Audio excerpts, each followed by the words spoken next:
lagi dengan saya di channel Eni and Rohit. Ternyata cewek-cewek Indonesia itu banyak sekali yang menjalin hubungan dengan cowok India. Ya, ada beberapa cewek Indonesia yang DM ke saya tanya tentang bagaimana untuk menikah dengan cowok India. Ada juga yang curhat kepada saya tentang cowoknya, yaitu cowok India. Nah, di sini video saya kali ini akan membagikan tips ke kalian atau apa saja sih yang harus disiapkan, apa saja sih yang harus dilakukan untuk menjalin hubungan dengan cowok India. Poin yang pertama adalah bahasa. Sudah pasti dong, punya cowok orang asing pasti harus bisa bahasa Inggris. Kalau enggak, bagaimana cara berkomunikasinya, ya kan? Nah, bisa bahasa Inggris itu pun terkadang masih butuh tenaga ekstra untuk menerjemahkan bahasa Indonesia ke bahasa Inggris. Gini, saya punya cerita cewek Indonesia menikah dengan cowok bule. Nah, si cewek ini bisa bahasa Inggris, bahkan lebih jago daripada bahasa Inggris saya ya. Mereka menikah, mereka tinggal bareng, mereka tidur bareng. Nah, di suatu malam si cewek ini mimpi ya. Kemudian mimpinya ke bawah ngigok. Nah, dibangunin sama suaminya. Terus ditanya, "Kamu mimpi apa?" Nah, bayangkan ya kalau misalkan ini terjadi pada kalian ya. Bangun dari mimpi, istilahnya nyawa masih belum lengkap ya, pikiran masih loading. Kemudian diharuskan untuk menceritakan mimpinya tadi, menerjemahkan dari bahasa Indonesia ke dalam bahasa Inggris. Itu membutuhkan tenaga yang ekstra. Nah, di tengah-tengah cerita si cewek ini terhenti. Entah lupa dengan mimpinya tadi bagaimana, atau tidak tahu bahasa Inggrisnya apa. Nah, kan nggak seru ceritanya terhenti begitu saja, ya kan? Nah, oke, kalau kalian sudah bisa bahasa Inggris, sudah lancar berkomunikasi dengan cowok kalian, apakah itu saja cukup? Enggak. Kalian harus bisa komunikasi dengan keluarganya. Jadi, kenali keluarganya. Kalau bisa kenali saudaranya, kenali temannya. Karena menurut saya, menjalin hubungan dengan orang asing atau bahkan punya niat untuk menikah dengan orang asing itu tidak cukup hanya lewat sosial media. Jadi kalau bisa harus ada pertemuan, dan kalau memang kalian punya uang lebih, tidak ada salahnya kalian untuk liburan ke India ya, untuk melihat situasi kondisi di mana cowok kalian tinggal. Jadi tidak hanya melihat di film-film India yang terlihat indah ya, terlihat menarik gitu, tapi kalian tidak tahu bagaimana India yang sebenarnya. Dan jangan sampai cowok kalian itu membohongi kalian, memberi harapan palsu ya. Salah satu ciri cowok yang benar-benar serius menjalin hubungan dengan kalian, benar-benar serius ingin menikah dengan kalian, itu sudah pasti akan mengenalkan keluarganya ke kalian. Itu pasti. Kalau kalian sudah kenal dengan keluarganya, kalian kenal dengan saudaranya, kalian kenal dengan teman-temannya, kalian lebih leluasa untuk mencari informasi tentang dia. Poin yang kedua adalah dokumen. Nah, menikah dengan orang beda negara itu tidaklah mudah. Untuk mengurus dokumen atau untuk mengurus surat nikah itu butuh waktu, butuh kesabaran, butuh dana yang pastinya ya. Dan itu tidak mudah, ribet. Jadi kalian harus siap dengan itu.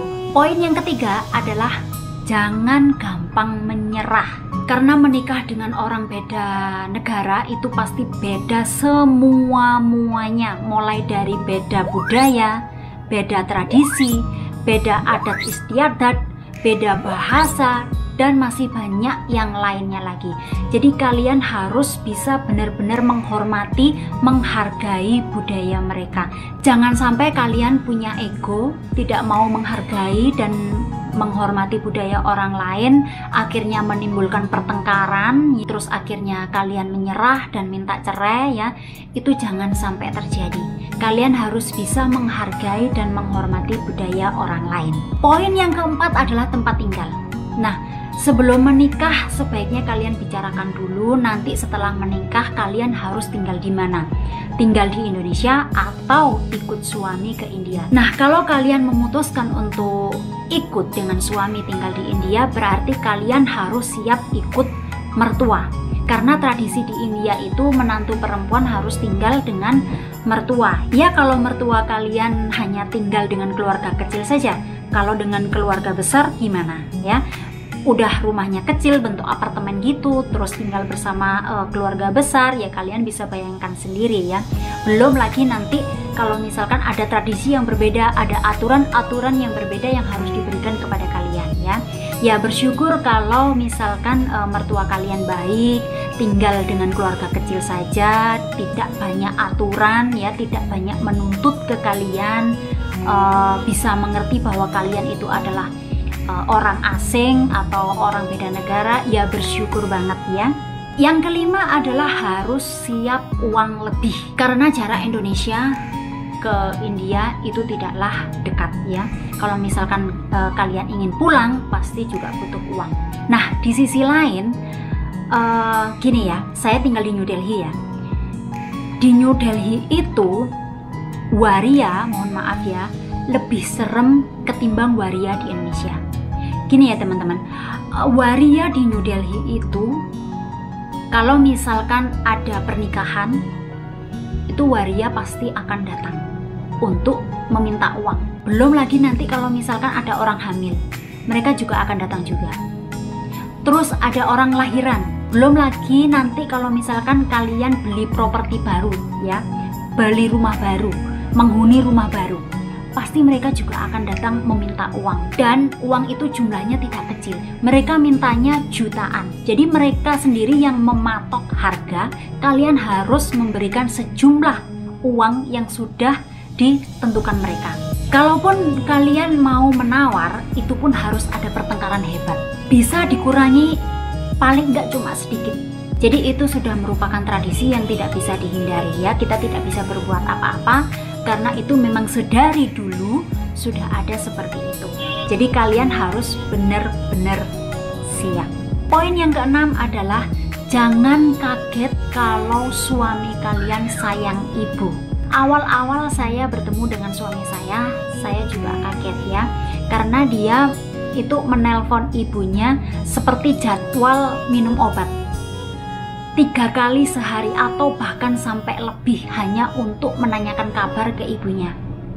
Kabarnya bagaimana, apa yang sedang dilakukan, sudah makan atau belum, dan sebagainya, dan bla bla bla. Jadi memang ke ibunya itu benar-benar perhatian, benar-benar sayang. Jadi kalian jangan merasa cemburu atau jangan merasa bahwa kalian itu dicuekin. Poin yang ketujuh adalah hargai budaya, hargai adat istiadat, hargai tradisi dan sebagainya. Jadi kalian harus benar-benar open minded, harus benar-benar berpikiran terbuka, karena di sini kalian akan jarang sekali orang mengucapkan berterima kasih. Kalau misalkan kalian memberi sesuatu, kalian akan jarang sekali mereka mengucapkan terima kasih kepada kalian.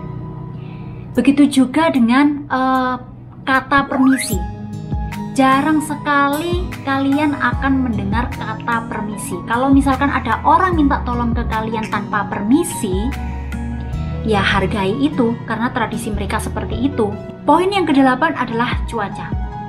Di India itu semua musim ada, mulai dari musim panas sampai musim semi ya. Kalau musim panas tiba, ini tantangan buat kalian ya.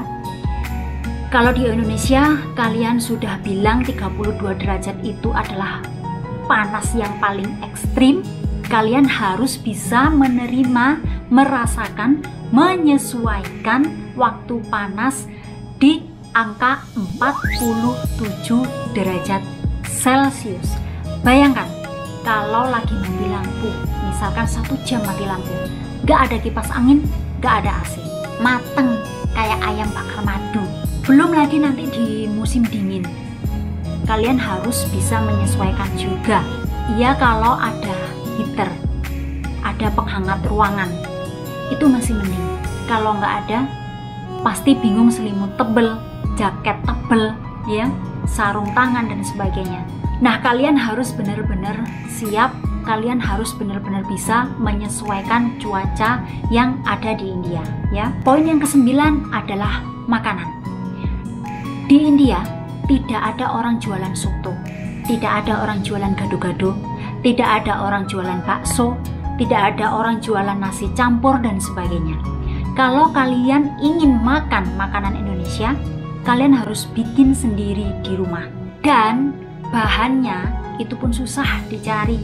Jadi jangan dikira sayuran-sayuran atau bumbu-bumbu Indonesia itu mudah didapat di India, ya. Tidak seperti di negara-negara lain, misalkan Hong Kong, karena mungkin banyaknya tenaga kerja Indonesia yang di sana, jadi lebih mudah untuk mendapatkan makanan Indonesia. Nah, di India ini sangat sulit sekali. Jadi kalian harus siap dengan itu. Kalau misalkan lidah kalian mudah menyesuaikan dengan makanan asing, itu tidak masalah. Karena makanan pokok orang India itu adalah roti. Dan sebagai menantu punya mertua yang tinggal di India, kalian harus bisa membuat roti, ya. Dan mereka itu makannya harus panas. Jadi kalian tidak bisa membuat roti untuk sarapan, untuk makan siang, untuk makan malam, itu tidak bisa. Kalau mau sarapan sekarang, bikin rotinya sekarang.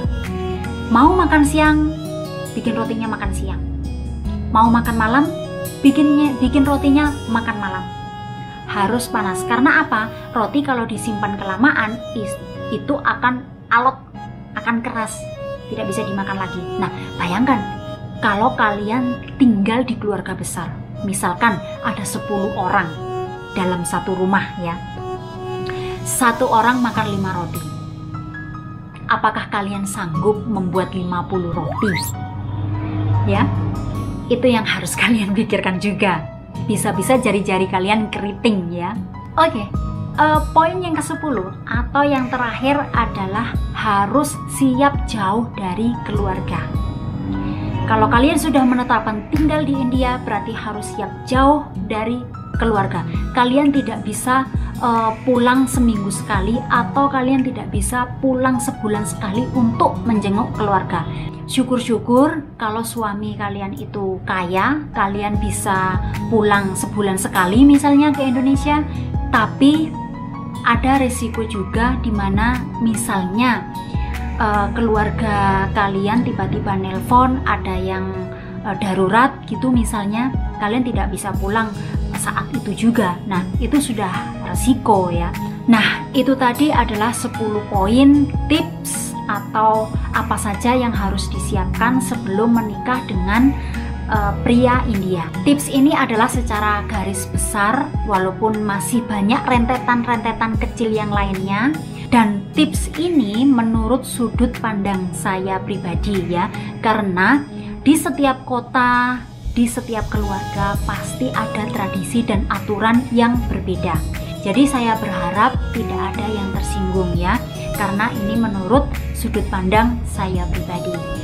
Terima kasih sudah menonton videonya. Sampai ketemu di video selanjutnya. Bye-bye.